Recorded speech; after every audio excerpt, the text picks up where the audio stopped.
running wide open all day. Can you explain how that happened?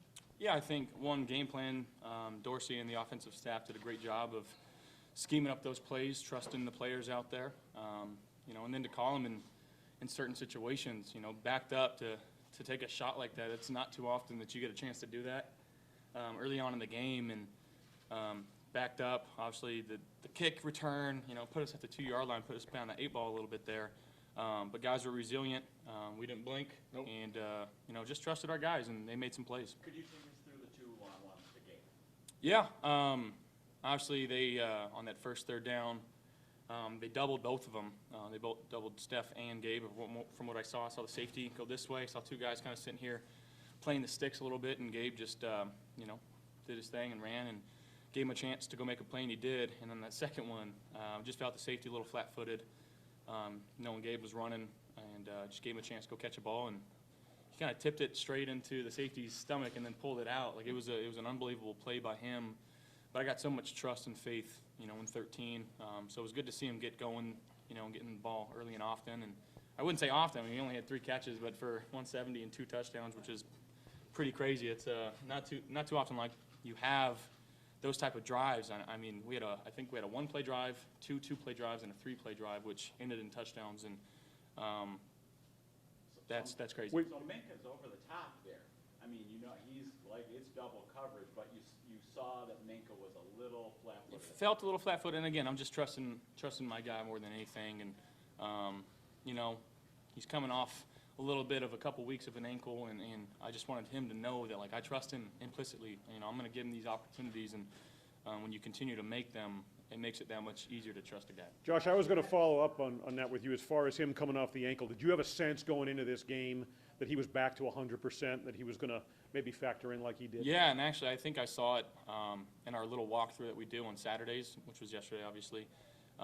Just the way that he was moving, bouncing around on it, and I was like, okay, this guy's ready to go, and he was. Josh, you've had long touchdowns, but 98 yards is your longest, obviously. When he connects, like, that's odd. You almost get to somewhat celebrate with your teammates before he's even made it to the end zone. Did you feel that way after you left? I did, yeah. And I got kind of hit right when I threw it, so I didn't see him catch it. I just kind of heard the crowd go crazy and, got helped up and just saw him by himself, 90-plus yards down the field. Those ones are cool. It's going to be tough to beat. You walk in at halftime, you had thrown for 324 yards. I mean, what does that feel like did you feel like you were just dominating? No, honestly, I felt like I missed a few throws, and I was a little ticked off for a couple of the passes I had early on in the game, and just trying to. I'm going to complete every ball. Obviously, I know it's not typically possible, but there's some things that I could have done better early on in that game. But again, our defense played outstanding tonight. The RPO game was dominant. Any thoughts on that? No, I mean that's going to help us going forward. Getting this run game involved, and that we did a good job. Our backs did a great job running the ball today, and seeing James get going, get his first touchdown, getting Khalil his first touchdown in their NFL careers. So that's a special moment for those guys, and I'm happy we got to be a part of it. Vaughn, the numbers tell a pretty impressive story, especially from halftime against Baltimore on. I guess talk about the way this defense is playing. Our defense came in with a great mindset today. Everybody was ready to go. Offense started off. I was getting ready for the punt, and I walked to the other side of the field getting ready for the punt, and I'm looking up, and you see Gabe going 98 yards for the touchdown. And all I could just say, man, is it was unbelievable, man. So, we just all kind of followed Josh's lead, man. He's so laid back. Coach McDermott is a great leader. Coach Washington, Coach Frazier, man. We came into this game with a great mindset. Kenny, he played well, for his first start. They got him out the pocket, and he was extending plays and doing what he does. To hold him to 3 points, man. It's an incredible day for our defense. You have your Brandon B shirt on there. How impressed are you with him? Yes, you got to see the back too. He's the guy, man. And when you're down like starters that we had, when you're down so many starters, and you get your core guys to come in and play the way they played today, man, that shows you that being in the front office, they put together a great team, man. And it's an honor and a privilege to be a part of this, and I'm happy to be a Buffalo Bill for sure. Run defense, Ron. I know you guys had a tough challenge last week, but this is the 3rd time you held an opponent under 60 yards rushing.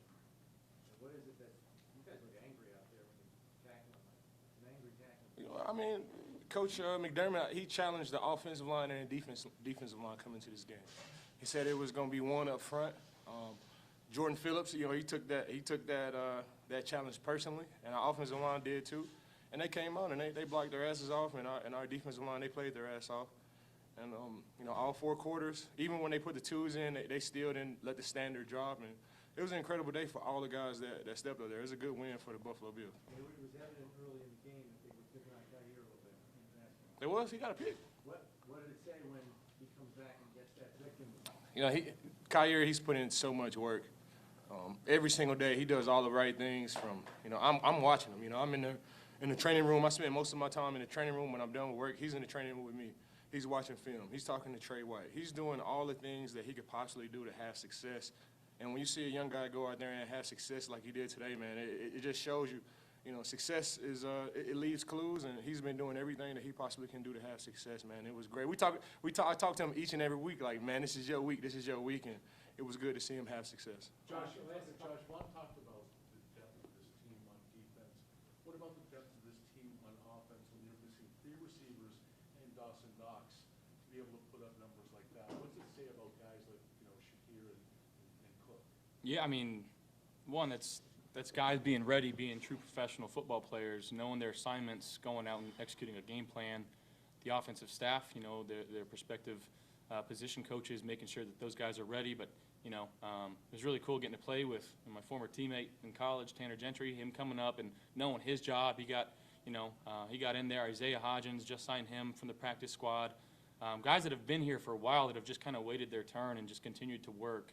And to see them kind of get some of that burn and pay dividends for how hard that they've been working. But again, talk about a guy like Shakir who gets thrown into the starting lineup. We're going down 2 slot guys, and he goes in there and has a great day.